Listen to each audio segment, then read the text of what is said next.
Success is often defined as reaching a financial or career goal. However, our next guest says that to feel truly fulfilled, it's important to strive for achievements in all areas of life.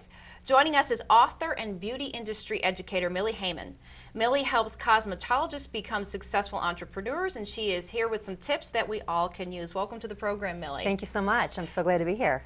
So can you tell our viewers a little bit about what you do for a living and how you came to develop these type of programs? Well, actually, I started in cosmetology when I was 16 years old in high school, and then I began working behind the chair for many years, and I gradually became an educator for manufacturer, and that's kind of when the light bulb really went off for me, that I just really like to share knowledge and educate other professionals so that they can improve their career.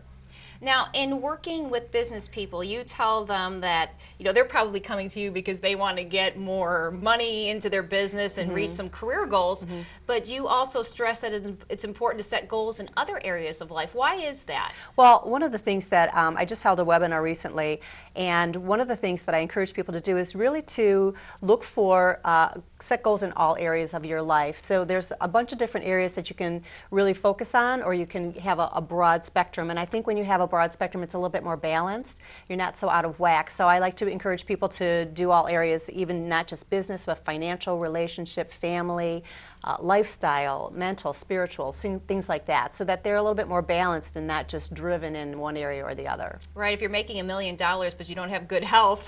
Right, it's costly. So walk us through a goal-setting workshop. What would be the first thing you do? How do you kind of narrow down the goals? Well, one of the first things I do is I encourage people to actually really think about what it is they want to achieve, and we go through the process. I give them all these different areas. There's 8 separate areas, and I give them these areas, and I encourage them to write 1 or 2 goals in each area. Then we take that list, and then we make a top 10 list so that they have one top goal in each area on their to-do or their top 10 list. And then they end up having a little bit more balance. So once they've got that top 10, then we break it down and help them do action plans and steps to implement things that will help them get on the path to success for each goal. Can you give us an example of maybe a goal that you set and an action plan? Well, one of the things that I had wanted to write a book, and I had a lot of content, but I didn't really know how to put together. So my goal was to have a book written and done by the show last year in Orlando, because I speak at a lot of the trade shows. And so I actually, what do I have to do to be an author? Well, I have to have content. I have to gather the information. I need to look for publishers. I need to figure out how I'm going to market it. So I had all these action steps written out.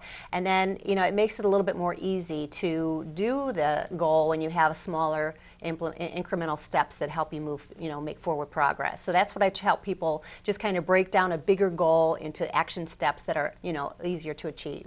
Do you set a timeline?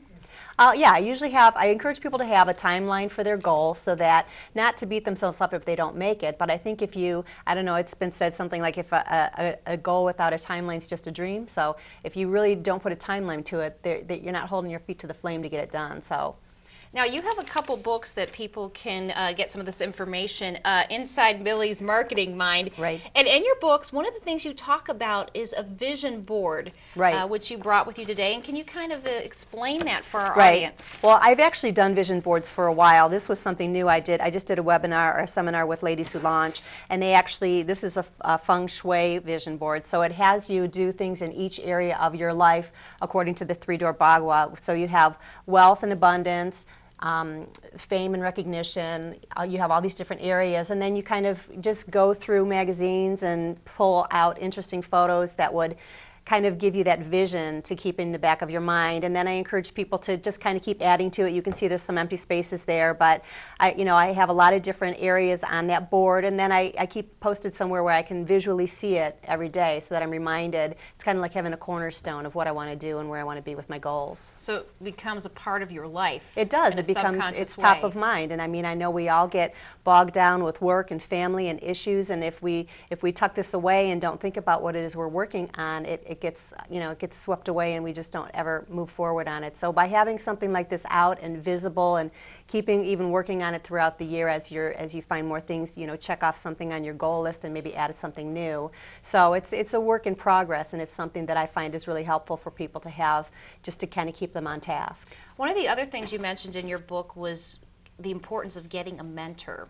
How do you find a mentor, and should you have one for like fitness, for business, for relationships? Yeah, I actually, I was really fortunate to work with a lot of mentors coming up, and one of the first mentors that I met actually told me, if there's anybody that is doing what you want to do, introduce yourself to them and say, I'd love to add you to my network. So that's what I started doing. As I was an educator, I would still go and sit in other educators' classrooms, and I would introduce myself and say, I'd really like to, network with you. Can I add you to my network? And they would all, most of them always said yes, and it's fun to network with a group of like-minded people. So I was really fortunate, and now I have a huge network of people that I work with, and I have a writing mentor, I have a speaking mentor, I have all these different kinds of mentors. I have a spiritual mentor. So each area of your life you can have an individual mentor, and because there's not one person really that can fulfill every single thing that you're doing. So it's fun to have that network and be able to call on those people when you're struggling. And you've got a lot of great tips. How can our viewers listen to more about your tips and find out more information? Well, I actually have a website that's milliehayman.com, and I do a marketing segment for our business, but it's small business tips that any business can use, and it's on Blog Talk Radio. It's called Nail Talk Radio. It's every Monday night, and I have a blog that's called Adventures of a Pro Beauty Girl, and a lot of times some of it's beauty related, some of it's motivational or inspirational, so I've got a lot of great hints and tips on that website as well that people can, they're just short blogs, so you can just kind of stop in for a minute and see what you need and move on. So it's fun information. Thank you so much for joining us. We really appreciate it. You're welcome. It was great being here. We'll be right back with more Mind, Body, and Spirit.